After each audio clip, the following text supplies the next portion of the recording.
to the Miami Heat Zone podcast. I'm your host, Martello Welling. We're pushing 5,000 subscribers. Guys, hit that subscribe button, and thank you for all the support. So today we have my boy Grant from GM Sports Report. Grant, how are you doing today? Doing good. How you doing? Glad to be on. Grant, please let the people know where can they find you on YouTube and kind of let them know what your YouTube channel is about. All right, so you guys can find me at GM Sports Report on YouTube. Me and my friend, we do a weekly all sports, every sport, break down the latest news and the headlines, and give our hottest takes and opinions every single week, kind of like a first take type of show. Um, every week on Wednesdays we post a video, so go check it out. We're almost at 100 subscribers. We started like a month and a half ago, so go check it out, guys. It's good stuff. Guys, so make sure that you go to his channel and hit that subscribe button and make sure that you guys show him some support. So Grant, he's a huge Miami Heat fan, just like me. So Grant, what is your current outlook on this Miami Heat team? Right now, we're 3-5. Jimmy Butler, he just went down. This team is not really looking how we thought it would look. We're kind of getting more flashbacks from the prior season. So what's your current outlook on this Miami Heat team?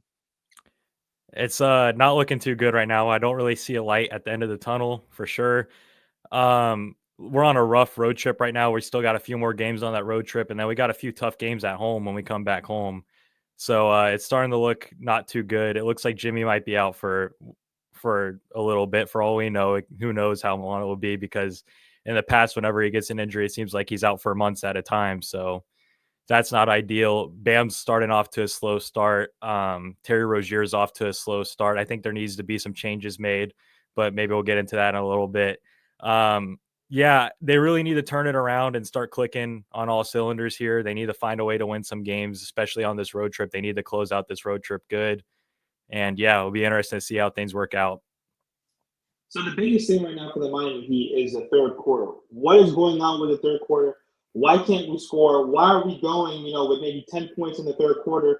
Then we're allowing the other team to get 30 points on us or 25 points or whatever it might be. Can you explain what is going on in the third quarter and why has the Miami Heat been plagued with this for so many years now? I mean, like you said, it's been going on for so long now. You think that we'd have like an answer for it, but for whatever reason, it just seems to happen. Like I'll be watching the game and I'll be like, "Oh, it's going good," and then the third quarter comes and it's just going to go away. Look, a lot of people are pointing out how the offense slows down in the third quarter, but I think something that's a little bit more concerning is the easy baskets that we're giving up on the defensive end. It seems like we're just letting teams walk right by us. It's like they almost get complacent that they have a lead. So they kind of take their foot off the gas a little bit on the defensive end and are like, oh, when they come back, we'll start making shots. But we're not that talented on offense to be able to just slack off on defense and rely on our offense.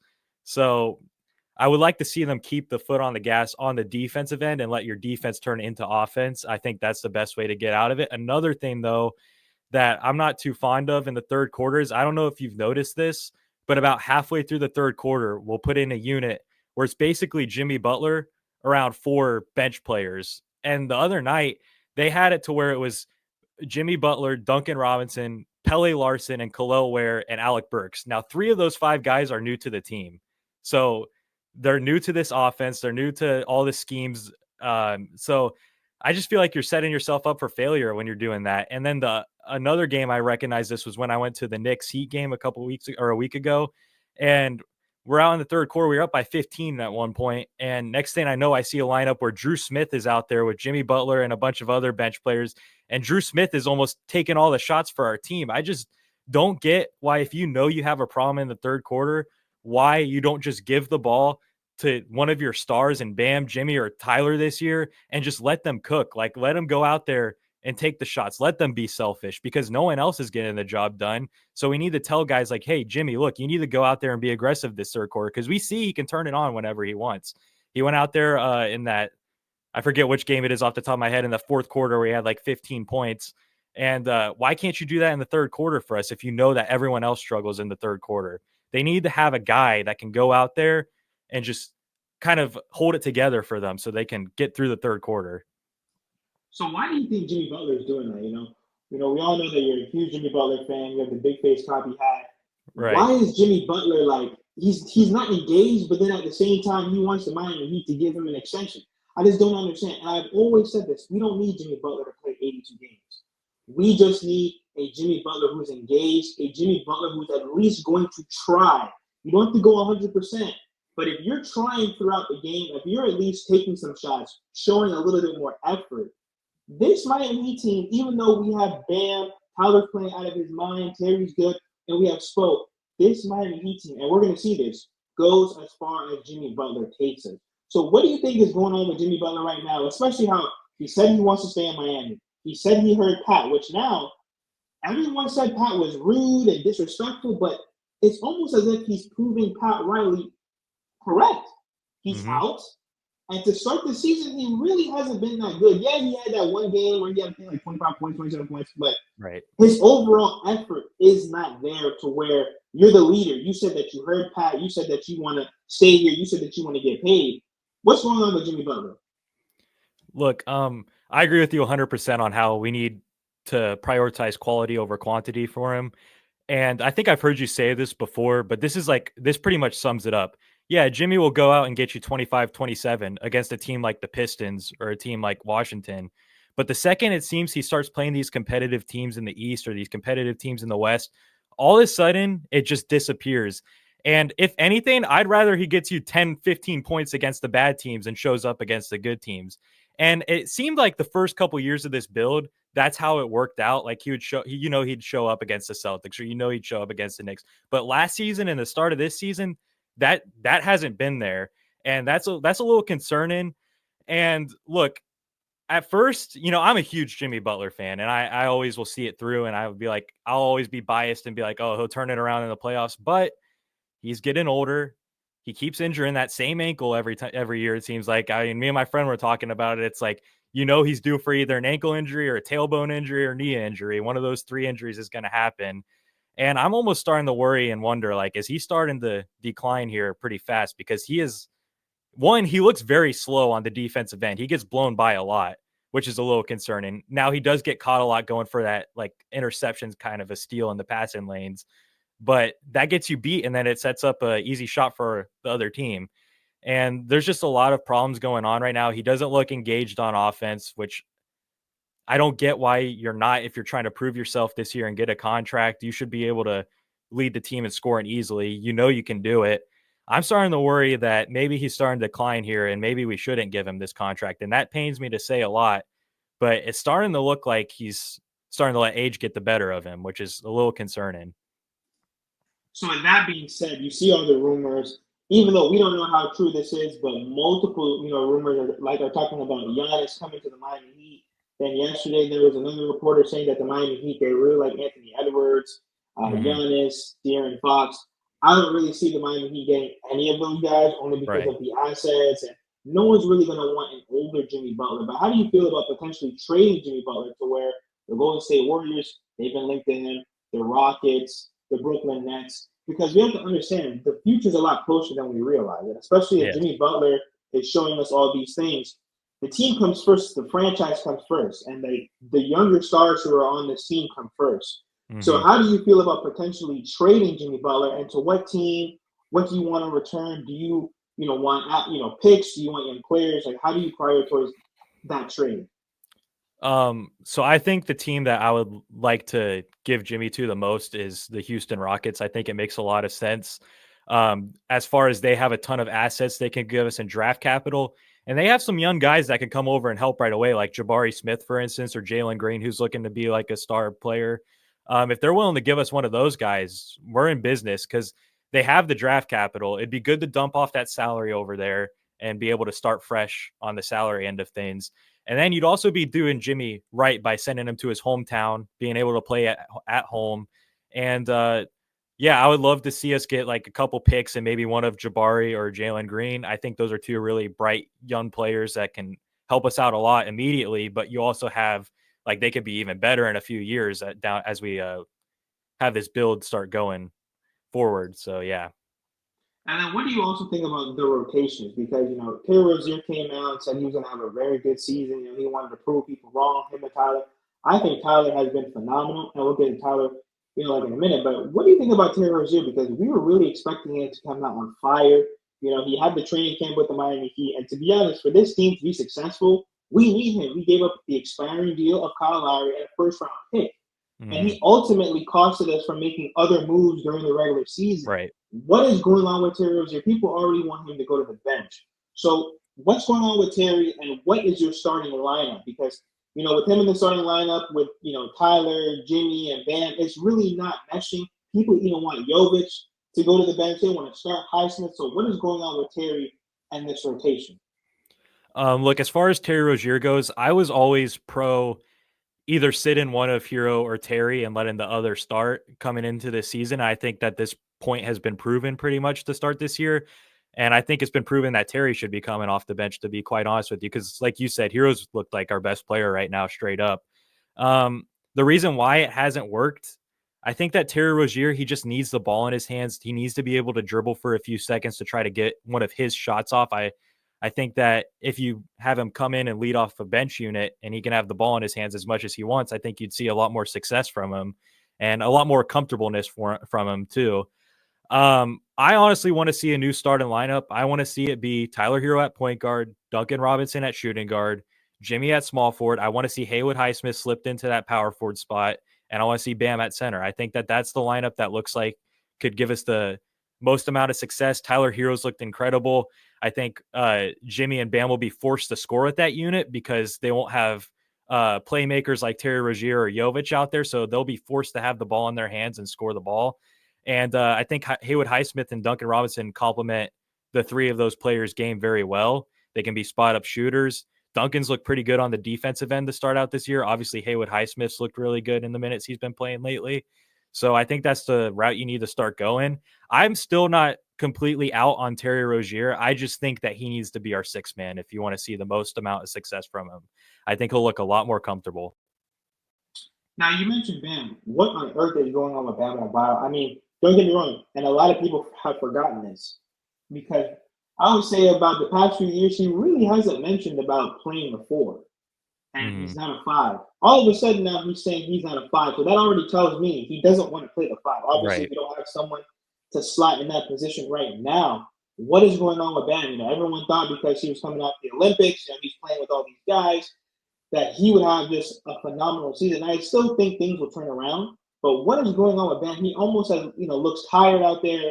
He looks lost in this brand new offense. So what is going on with Bam Adebayo? Yeah, I am a little concerned about Bam's start to the season, but like you said, I also think he'll turn it around. He's young.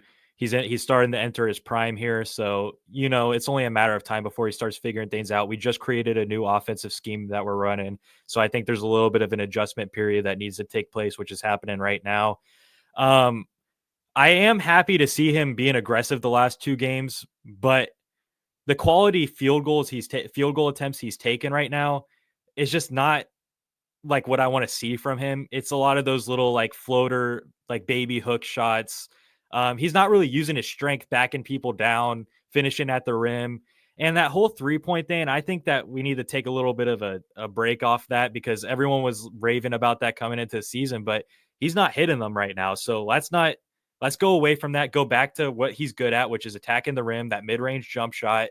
Um, the playmakers need to get a better job of getting him into his spots so he can score and start off hot, because when he starts off slow, he's going to be slow the rest of the night. You need to come in right away from the start of the game, feed him in his little hot spots, that little mid-range elbow jumper he loves, get him some easy lobs at the rim, get him going. Then he'll get his confidence up, and then maybe we can expand to the 3-point line if he's starting to look good. But the last two games, he's taken a lot of field goal attempts and hasn't made a lot of them, which is a little concerning. But I am glad to see that he's been aggressive, because before that, it almost looked like he was like not engaged at all with the offense, which was very concerning. Those first 3 or 4 games, it seemed like he was only taking like 5 to 8 shots a game, which was unbelievable, because after this Olympic year, and they're talking about all offseason how they're going to make the offense for him and he's going to take over the offense. It just hasn't gone that way so far. But I am happy to see that he's starting to take more field goal attempts and he is starting to look more engaged. It's just the quality of the shots that he's taking that I want to see be changed. Now, Tyler Herro, we have all cooked Tyler Herro year after year after year after year, and it's still early. But Tyler Herro has looked amazing, and honestly, he's looked like the best player on the Miami Heat when it comes to just the whole package. Of course, he's not going to necessarily be the best defender, but without his offense right now, we're a playing team, hands down. So just talk about Tyler Herro. What is he doing well up there? What has changed? Why do you think he looks so good in this Miami Heat offense compared to the years prior? Look, so I'll say this. Um, Last season when we played that Boston series and everyone was out and he was kind of looked at as the leader of our team, the number one option for that series, I think he needed that. I think he needed to be humbled. I think that really opened his eyes and helped him mature to be like, look, maybe I'm not a Trae Young or Luka Doncic type player, but you know what I can be? A Klay Thompson like player, someone that can catch and shoot the ball at a high clip, someone that can still put the ball on the floor and finish at the rim better, stuff like that. Take a lesser role. Stop trying to be a superstar and just be a really good role player. And we've seen him kind of take that jump this year, and he's been the best player on the team. He's proven himself right now where yeah, maybe I don't need to dribble the ball for 15 out of 24 seconds on a shot clock. I just need to find myself open and do a nice catch and shoot three. And he's been money from three this year. It's been beautiful. He's changed his jump shot. He has a quicker release now. He looks good in his base. Everything looks fluent. He's not forcing anything at all. And then last night, we saw he can pass the ball now. He's not just looking to score. He can get guys open. He had a career high in assists last night at 11, I believe, finding guys in the right places. It just looks like a completely matured Tyler Herro. And I think it all stems from that Boston series where he was being guarded by guys like Jaylen Brown and Drew Holiday, and they're even throwing Jason Tatum on him. They're throwing everyone at him.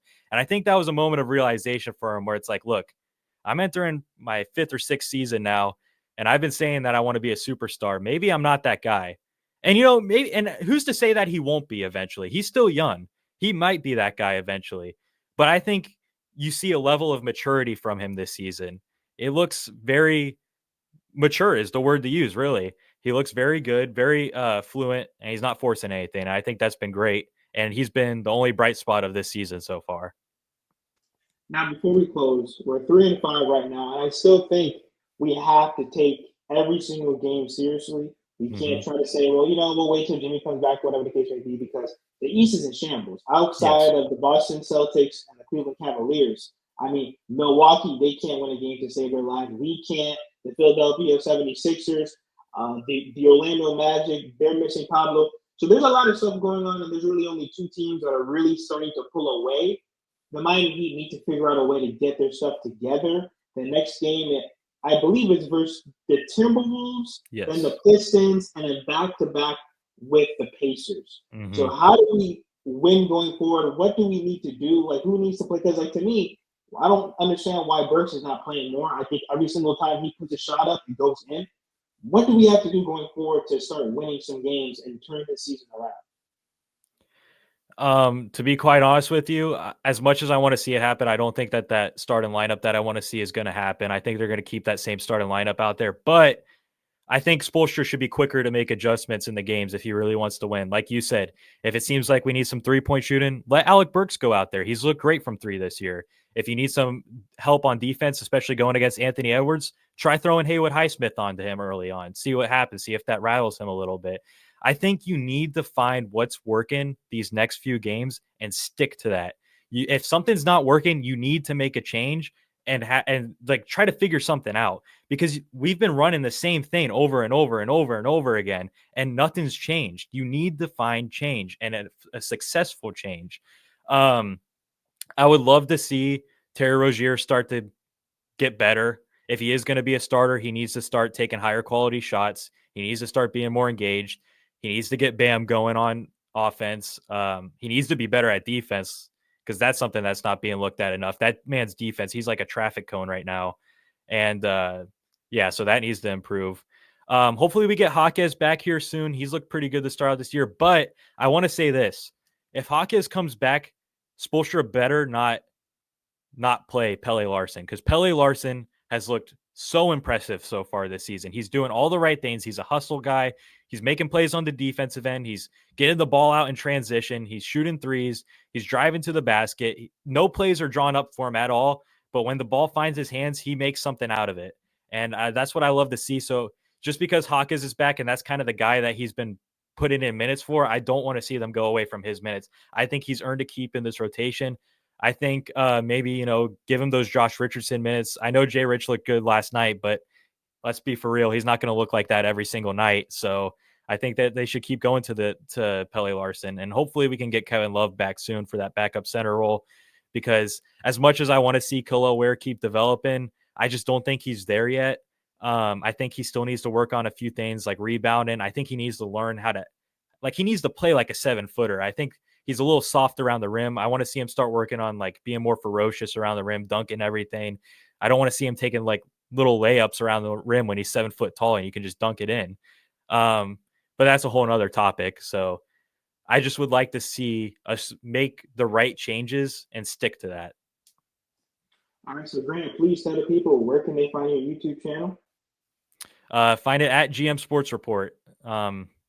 Simple as that. Just GM Sports Report on YouTube. Like I said, once a week on Wednesdays, we post a weekly sports news podcast, me and my buddy. And yeah, it's pretty. I think it's pretty good. So check it out. Guys, make sure you guys go over to his channel, go over to his social medias, hit that subscribe button, and thank you guys for all the support.